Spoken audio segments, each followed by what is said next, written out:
నమస్తే. కథా శీర్షిక తోడొకరుండిన. రచన ఆలేటి నాగమణి గారు. చదువుతున్నది రాధిక. ఇక కథలోకెడితే, అంకుల్, మీకు ఉత్తరం వచ్చింది. పక్కింటి పిల్లవాడు ఉత్తరం అందించి రివ్వున పరిగెత్తాడు. ఉత్తరం మీద దస్తూరిని చూస్తూనే చలపతి గాఢంగా నిట్టూర్చి చదవకుండానే టేబుల్ మీద పడేశాడు. బట్టలు మార్చుకుని మొహం కడుకుని వచ్చేసరికి సుగుణమ్మ వేడివేడి కాఫీ తెచ్చిచ్చింది. ఏదో ఉత్తరం వచ్చినట్లుంది అంది టేబుల్ మీద ఉత్తరాన్ని చూస్తూ.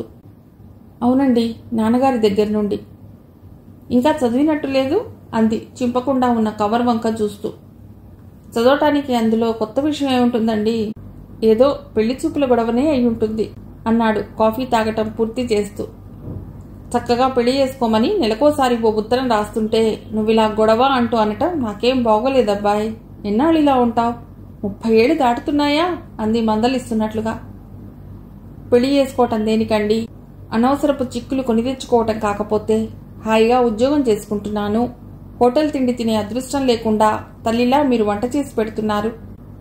ఎప్పుడో ఉబుసుపోకపోతే సినిమాలు మరీ బోరైతే ఏ స్నేహితులతోనో మందు పార్టీలు. ఇంకేం కావాలి అన్నాడు నవ్వుతూ. సుగుణమ్మ జాలిగా చూస్తూ నవ్వేసింది. మగవాడికి కావాల్సింది మరొకటి ఉంటుందని, అది చలపతి డబ్బుతో కొనుక్కోగలడని, కొనుక్కుంటున్నాడని ఆమెకు తెలుసు.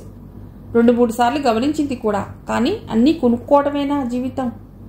కేవలం తిండి కోసమో లేక శారీరక అవసరాల కోసమేనా పెళ్ళంటే? నీ అభిప్రాయం సరైంది కాదు బాబు. హాస్టల్ వాతావరణంలో పెరిగినందుకేమో నీకు ఆత్మీయత, అనుబంధం, ప్రేమ, వీటి అర్థం, విలువ సరిగ్గా తెలియకుండా పోయాయి. అది నీ తప్పు కాదు. తల్లి ప్రేమ తెలియని నేను మీ నాన్న హాస్టల్లో వేసి చదివించటం ఓ కారణం కావచ్చు.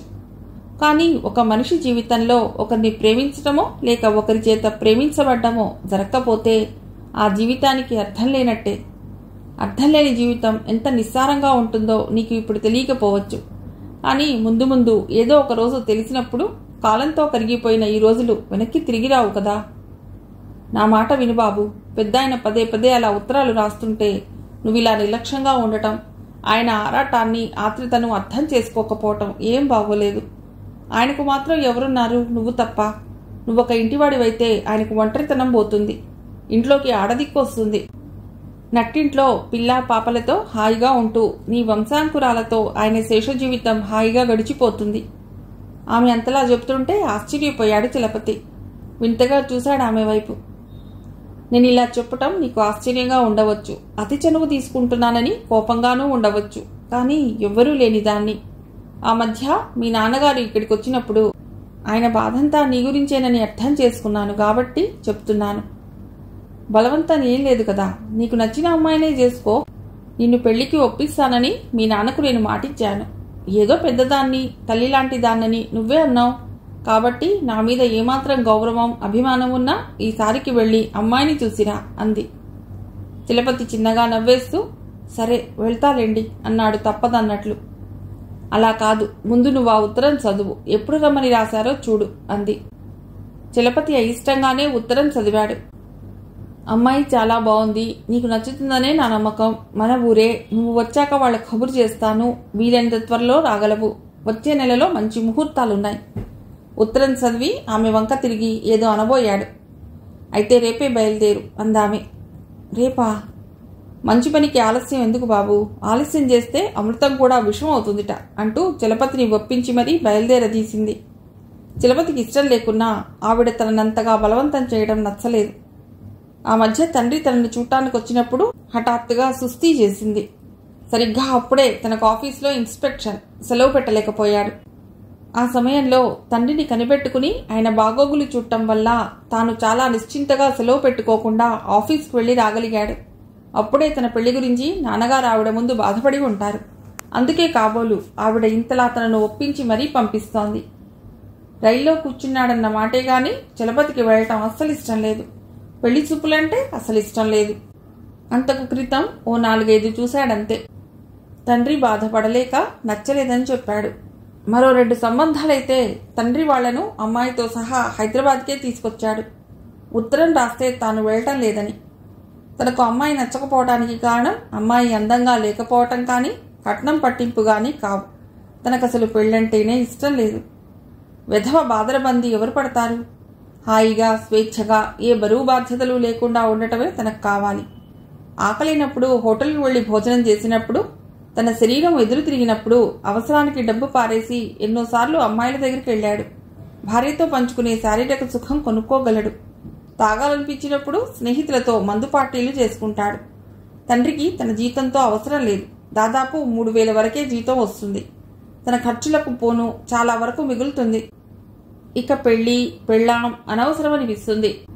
30 ఏళ్లు నిండుతున్న తనకు జీవితంలో ఎలాంటి అసంతృప్తి కనిపించడం లేదు. ఉత్తరం అందిన మర్నాడే చలపతి రాక రఘురామయ్యకు సంతోషం కలిగించడమే కాదు, శుభసూచకంగా అనిపించింది. లంకంత ఇంట్లో తానిక ఒంటరిగా ఉండనక్కర్లేదు. గుప్పెడు మెతుకుల కోసం చెయ్యి కాల్చుకోనక్కరలేదు. కబుర్లు చెప్పుకోవటానికి రోజూ రామాలయం వీధి చెట్టు కింద స్నేహితులెవరైనా వస్తారని ఎదురు చూడనక్కర్లేదు. టీవీగా కాలు మీద కాలు వేసుకుని ఊయలబల్ల మీద కూర్చుంటే అన్ని పనులు జరిగిపోతాయి. ఊహలతో రఘురామయ్య బుక్కిరి బిక్కిరైపోయాడు. అమ్మాయి వాళ్లకు తాము వస్తున్నట్లుగా కబురు చేశాడు. చలపతి కంటే ముందుగా ఎంతో ఉత్సాహంగా బయలుదేరాడు. అమ్మాయి పేరు అరుణ. పెద్ద అందగత్తె కాకపోయినా మొహంలో చక్కటి కళ, కను ముక్కు తీరుగా ఉన్నాయి. ఇంటర్ పాస్ అయింది. కట్నం లాంఛనాలు కూడా తృప్తికరంగానే ఇస్తామని చెప్పారు. రఘురామయ్యకు అన్ని విధాలా మంచి సంబంధం అన్న సంతోషంతో పాటు ఓ పక్క చలపతికి సంబంధం నచ్చుతుందో లేదోనన్న దిగులు వేసింది.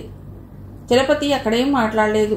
ఆతృతగా కొడుకు మొహంలోకి చూస్తున్న ఆయనకు చలపతి మొహంలో ఎలాంటి భావము కనిపించకపోవటంతో నిరాశపడిపోయాడు. అబ్బాయి అంగీకారం కనుక్కోండి బావగారు, వీలైతే వచ్చే నెలలో మంచి ముహూర్తాలున్నాయి అన్నాడు అరుణ తండ్రి. రఘురామయ్య తల ఊపాడే గాని చలపతి వాలకం చూస్తే వచ్చే నెలలో కాదు గదా, వచ్చే సంవత్సరానికైనా ఆ మంచి ముహూర్తం వస్తుందా అనిపిస్తుంది. ఆ సాయంత్రం వరకు కూడా చలపతి ఏం మాట్లాడకపోవటంతో రఘురామయ్య ఆశ చంపేసుకున్నాడు. మర్నాడు ఉదయాన్నే చలపతి తిరుగు ప్రయాణం అయ్యాడు. బయలుదేరే ముందు వెళ్ళొస్తాను నాన్న అంటూ తండ్రి వంక చూశాడు. ఆయన మొహంలో ఏదో తెలుసుకోవాలన్న ఆతృత, ఆరాటం చూసి నవ్వుకున్నాడు చలపతి. ఒరే చిలపాయ్, ఎందుకురా ఈ ముసలి ప్రాణాన్ని అంతగా బాధ పెడతావు? అమ్మాయి అన్ని విధాలా నీకు నచ్చింది. కట్నం రేటు బానే ఉంది. అభ్యంతరం చెప్పవలసిన అవసరం లేదు. అలాంటప్పుడు ఆయన మనసుని సంతోషపెట్టడం వల్ల నువ్వు ఇంటివాడబోతావు కదా. మనస్సు నిలదీసింది చలపతిని. మంచి ముహూర్తం చూసి నిర్ణయించాక ఉత్తరం రాయండి నాన్న, సెలవు పెట్టుకుని వచ్చేస్తాను అన్నాడతడు బయలుదేరే ముందు. రఘురామయ్య సంతోషంతో బుక్కిరి బిక్కిరైపోయాడు. చలపతి ఒప్పుకుంటాడని ఊహించనతడు చలపతి ఒప్పుకోవడంతో సంతోషపడిపోయాడు. తిరిగి వచ్చిన చలపతి ద్వారా విషయం విన్న సుగుణమ్మ కూడా సంతోషపడిపోయింది. ఆమెకు నా అనే వాళ్ళెవరూ లేరు. పిల్లలు కూడా లేకపోవడంతో భర్త పోయాక ఒంటరి బ్రతికైపోయింది ఆమెది. చలపతి పెయింగ్ గెస్ట్ గా ఆవిడ ఇంట్లో 3 ఏళ్లుగా ఉంటున్నాడు. ఈ 3 ఏళ్లలో ఆమె అంతగా సంతోషపడ్డం చూడని చలపతి ఆశ్చర్యపోయాడు. నాకు చాలా సంతోషంగా ఉంది చలపతి. నువ్వు ఇంటివాడవైతే నాకు ఒక తోడు దొరుకుతుంది. ఎవరూ లేరనుకున్న నేను ఈ జీవితపు చరమాంకంలో ఒక తోడు దొరకడం నా అదృష్టం బాబు అంది కళ్ళనీళ్లు నింపుకుంటూ. రఘురామయ్య ముహూర్తాలు నిర్ణయించగానే ఏకంగా చలపతి దగ్గరకు వచ్చేశాడు. పెళ్లి మరో 15 రోజులుందనగా రఘురామయ్య పెళ్లికి కావలసిన వస్తువులు, నగలు, బట్టలు కొనడంతో పాటు చలపతిని వెంట తీసుకుపోవాలనుకున్నాడు. చలపతి పెళ్లి చాలా ఆడంబరంగా చేశాడు రఘురామయ్య. ఊళ్ళో వాళ్లంతా చాలా గొప్పగా మరింత వింతగా చెప్పుకున్నారు. కారణం సుగుడమ్మ. పెళ్లి మొత్తంలో ఆవిడ ఆ ఇంటికి పెద్ద దిక్కుగా నిలబడి ప్రతి పనిని చాలా సమర్థవంతంగా నిర్వహించింది.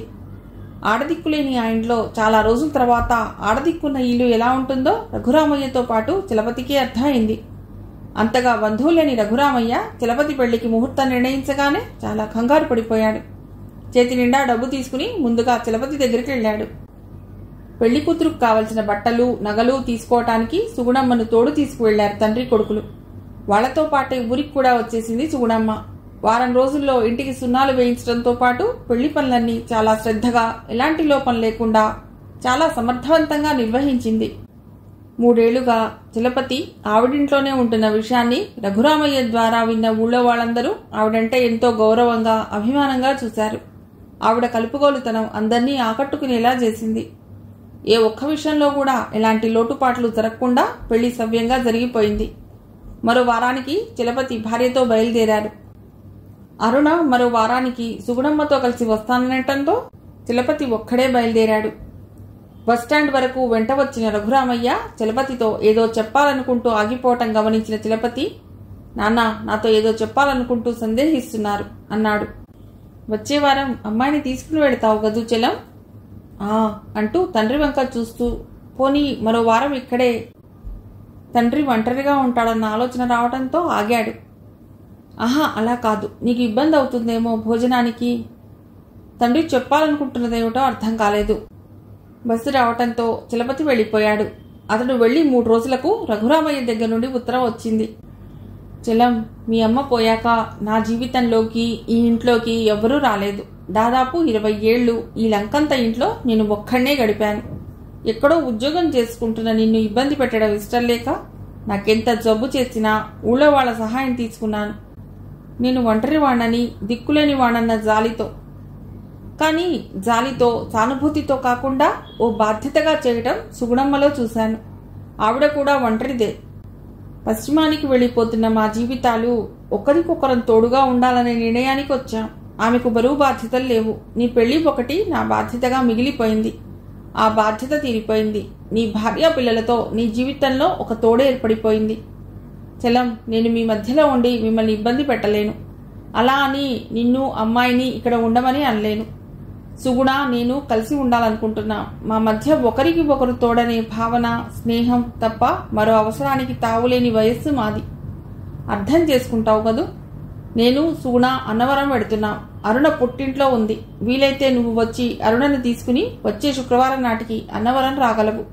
మీ అమ్మను చూడటానికి అని అంటే నీకదోలా ఉండవచ్చు. పోనీ నా స్నేహితురాల్ని చూడటానికి అని రాయనా? రఘురామయ్య. తండ్రి ఉత్తరాన్ని చదివిన చలపతి కళ్ల నిండా నీళ్లు తిరిగాయి. 30 ఏళ్లుగా ఒంటరితనం అలవాటైన తను పెళ్లై నెలకాకముందే అరుణను వదిలి ఉండటం ఎంతో బాధగా ఉంది. సుగుణమ్మ లేకపోవటంతో భోజనానికి ఇబ్బంది పడిపోతున్నాడు. ముచ్చటగా 3 రాత్రులు గడపటంతో అరుణే సర్వస్వం అనిపిస్తోంది తనకు. కానీ తండ్రి ఇన్నేళ్లుగా ఆ పల్లెటూళ్ళలో ఒక్కడు ఎంత అవస్థపడ్డాడో. ఇప్పటికీ కూడా ఆయన తన బరువు బాధ్యత తీరాకే తానొక నిర్ణయం, తన జీవన సంధ్యలో తోడుగా నడిచేందుకు సుగుణమ్మని ఎన్నుకున్నాడు తప్ప ఈ వయస్సులో శారీరక సుఖం కోసం మాత్రం కాదు. ఈ రోజుల్లో ఏ కొడుకు కోడలు వృద్ధాప్యంలో ఉండే అత్తమామలను ఆదరిస్తున్నారు? ఆదరించడానికి అభిమానం కావాలి. అభిమానం ఉన్నా ఓపిక, తీరిక ఉండాలి. కన్న కొడుకుగా తానే ఇన్ని రోజులు తండ్రి గురించి ఆలోచించలేదు. అరుణ ఆలోచిస్తుందా? ఎందుకు ఆలోచించను? ఊళ్ళో వాళ్ళు తలో రకంగా అనుకుంటున్నారు అంది అరుణ నిష్ఠూరంగా. ఎవరో ఏదో అనుకోవటం కాదరుణా. నాన్న నిర్ణయం నాకు నచ్చింది. నా బాధ్యత తీర్చడమే కాదు, నాకు బరువుగా మారకూడదనుకున్నాడు ఆయన. ఆవిడ చాలా మంచిది. నాన్నను బాగా చూసుకుంటుందని నా నమ్మకం. అవును, ఈ మాత్రం దానికి అన్నవరం వెళ్లి పెళ్లి చేసుకోవాలనుందా ఈ వయసులో? నీలాంటి వారుంటారని, ప్రపంచంలో చాలా మంది నీలాంటి నాలాంటి వాళ్ళుంటారని తెలిసే ఆవిడ ఓ వంట మనిషిగా కాక ఆ ఇంట్లో ఓ హక్కుగా, అధికారంగా స్థానం పొందాలనుకుంటుంది. అందులో తప్పేం లేదు. సరే, నేను అన్నవరం వెడుతున్నాను. రాదలుచుకుంటే నువ్వు రా. వాళ్లను అభినందించడమే మనం చేయదగ్గ మంచి పని అన్నాడు చలపతి. తమ పెళ్లికి కొడుకు కోడలు రావటం రఘురామయ్య మనస్సు తృప్తితో నిండిపోయింది. తానేం తప్పు చేయలేదన్న భావనతో. కథ సమాప్తం.